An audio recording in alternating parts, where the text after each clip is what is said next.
lot of Gambit players use the mag team up like a generic healing bubble. They throw it on point and hope it gets value. But there's a lot more to it than the average player realizes. The strongest part of it is the repeated knockback and CC. Good placement can isolate targets, stop retreats, break pushes, create space, and counter dives. As a Celestial support, I use the mag team up almost every game. Here's how I use it in Celestial lobbies, and what I'm thinking about when I place it. First, let's go over the basics. The base field has a 5-meter spherical radius that lasts 5 seconds.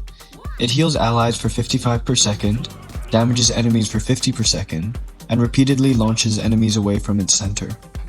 For context, Cloak and Dagger's bubble heals for 50 per second, so it's a bit stronger than that.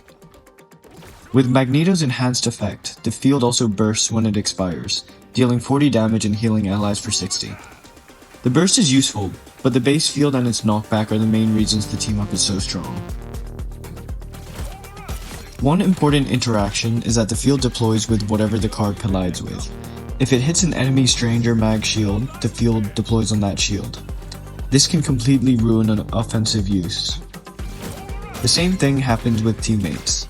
If the card hits an ally, the field deploys on that ally and heals around them.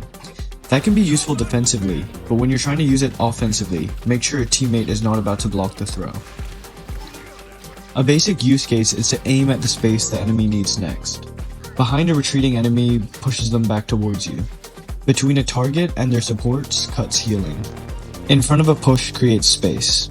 Under yourself or an ally counters a dive. Typically, if you're not just throwing it into a brawl, you want to aim it at the ground so you can precisely pick where the field spawns. Let's go over some example use cases from actual ranked games I had and talk about how we use it. First, using it to isolate targets and secure kills. In this example, their Magneto is slightly too far forward. We can see our Venom diving the backline, forcing their supports to back up and look at him. Mag also starts to back up, so I throw the field behind him to stop him getting back into line of sight of his supports. That keeps him exposed long enough for us to confirm the kill, which you can see here. This is another great example. I place the field in the doorway, not directly on the Elsa. Her supports cannot come out to heal her and she gets pushed away from their line of sight and dies trying to reconnect. So you can see it's quite powerful to cut line of sight between supports and other characters. In this clip, we've won the fight and the remaining enemies are retreating. We want to clean up this fight and get a stagger on their final few characters.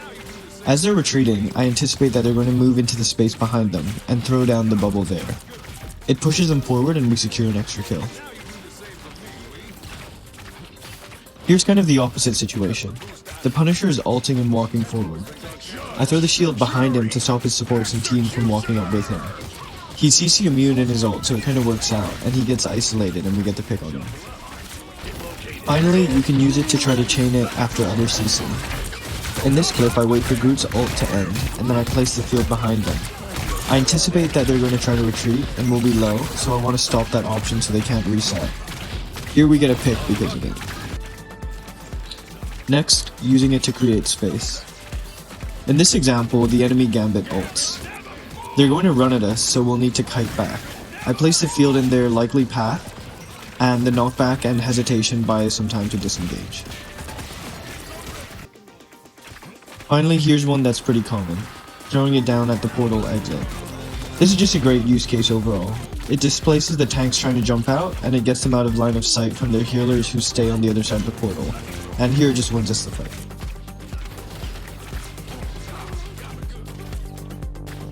Finally, using it as an anti-dive or get off me button. For anti-dive, you can think of it kind of like a more powerful cloak bubble combined with an invis push. You can throw it at your feet or along your escape path as the diver commits. You get healing and they get knocked around, which makes it much harder for them to stay on top of you. Against this Venom, I use it as soon as the dive is committed. The field creates enough separation and sustain that he can't stay on me for free. Same thing in this magic example. I use it early and control the engagement, and I press it before her burst and dash have already landed. You can also use it to protect teammates. Here the Hulk is on my mag and my mag is low, so I place the field on my mag to get him off. I don't need to kill him, I just need to buy a bit of time. In general, you don't need to force a clever play every time. You can just use it as a normal cooldown to heal and build ult charge. Throwing it on point, cart, into a brawl for healing, damage, and disruption is completely valid. And you can also hold on to it if they're playing heavy dive and you need to save it for when you or your other support gets dove. The main habit is to think about the direction and where you place it. Sometimes you can use it intelligently. Behind enemies to deny a retreat, between them and their supports to break healing, in front of them to create space, or under yourself or an ally to counter a dive.